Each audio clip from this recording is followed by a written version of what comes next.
Hey guys, it's your girl Sunshine Z and we're here to do another video. Thank you so much for clicking on this video and subscribing.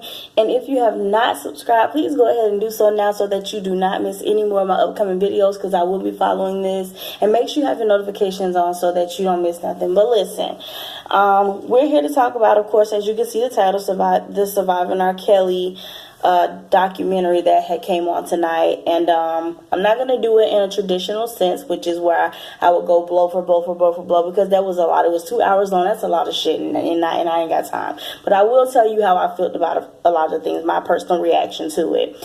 We did get to meet a few of the alleged victims, being Jerronda Pace, Javante Cunningham, Lizette Martinez, Sparkle on behalf of her niece, whom that infamous sex tape is supposed to be with, and Elisa Van Allen.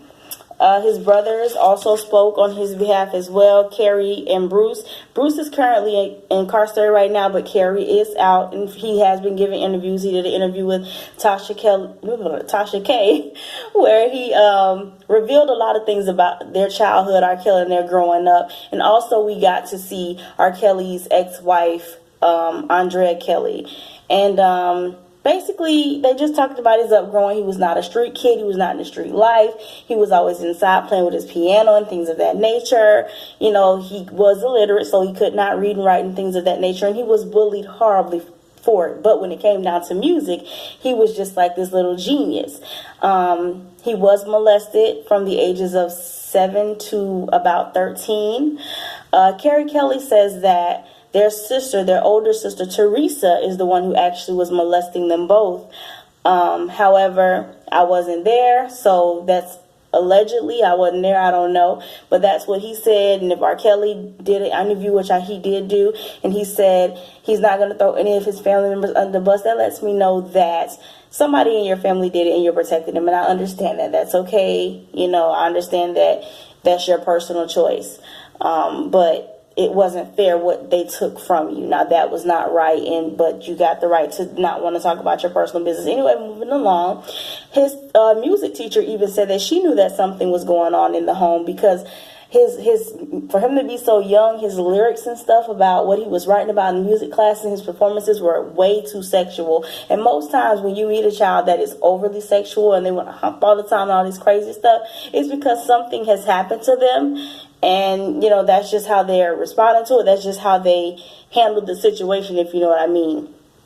And so it's clear that R. Kelly went through something. And for that, I feel really, really horrible for him.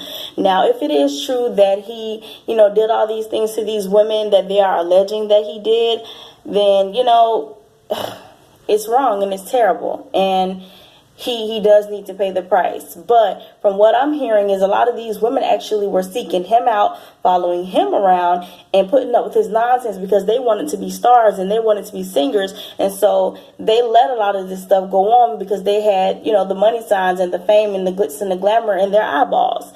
There were backup dancers. Javante Cunningham was a backup dancer. We already know that Andrea Kelly was a backup dancer. And let me just go ahead and get on Andrea Kelly real quick.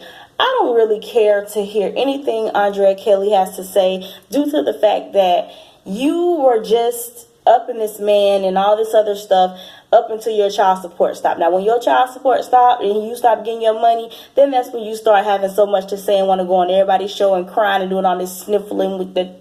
I don't have time for that. I'm sorry.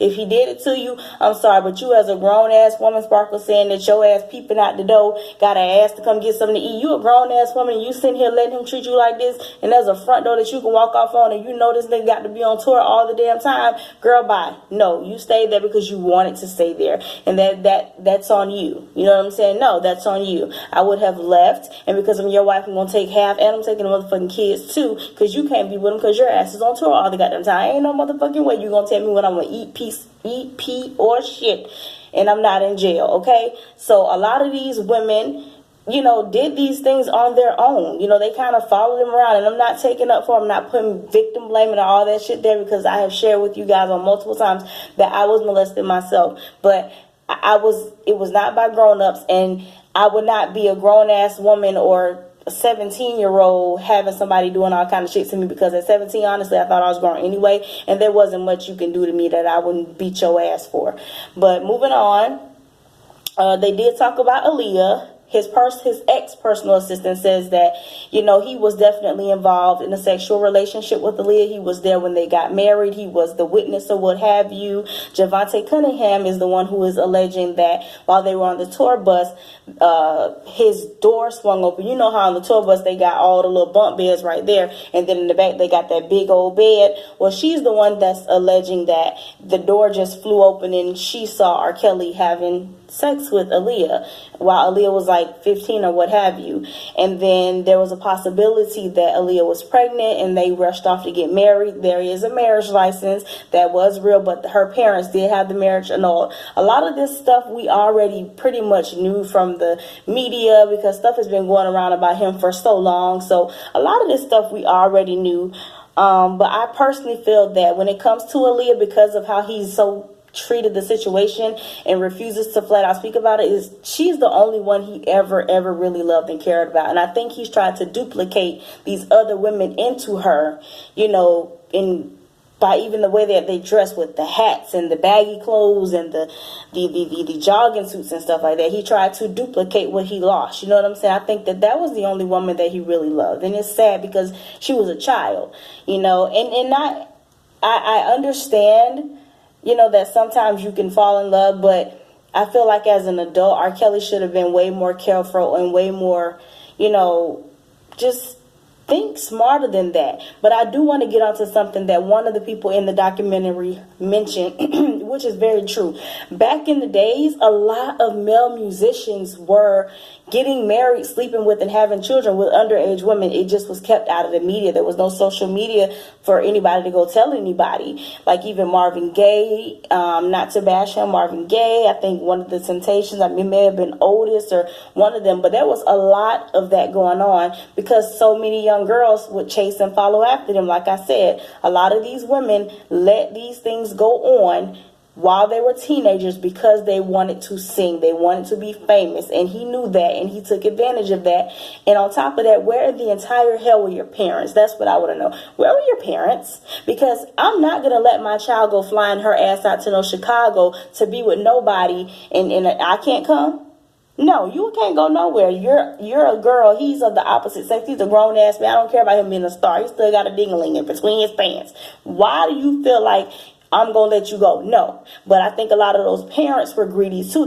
Some of them took their daughters, like them savages, took their daughters over to this man, okay, with the hopes of getting money or whatever it is that they were after. And when they didn't get it, they got upset and things of that nature and started snitching and doing all this crazy shit. Now, when Sparkle spoke up, she felt very horrible, and she does carry guilt because her niece is allegedly the young girl who got peed on in the infamous video that I've never seen. And she felt horrible because she felt like I introduced my niece to this person. And I can understand that. Like, I would feel like shit too. I took my little niece over here and this man did, such and such, and it's because I took her. But, that's not your fault completely, Sparkle, because he had to do it himself.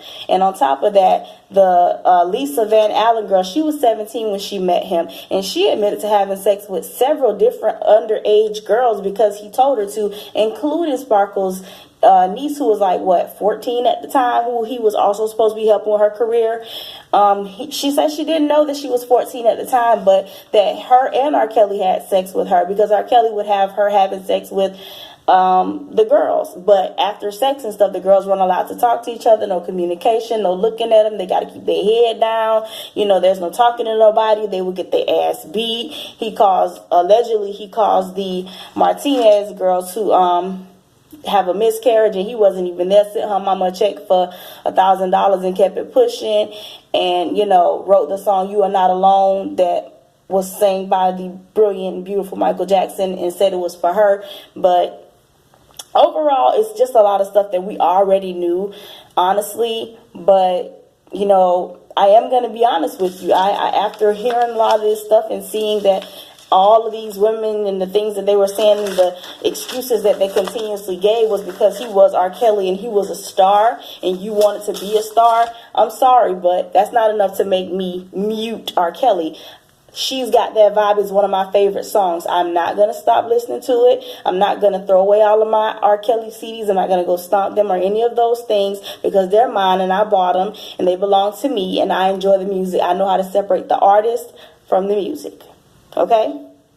It's simple as that. So while I'm sorry if these things really did happen, because at this time the allegations and I have not, I wasn't there, I don't know, but I'm not going to stop listening to the music that I have grown up on and enjoyed my entire life just because I don't think of you when I listen to it, nor do I think of his ass when I listen to it. I just like what I hear. So that's my opinion. I hope you guys enjoyed my little recap and how I felt about it. Let me know how y'all felt about it in the comments, and I will talk to you guys later. I love you all. Thank you for watching. Make sure you rate, comment, and subscribe. Have a good night. Bye.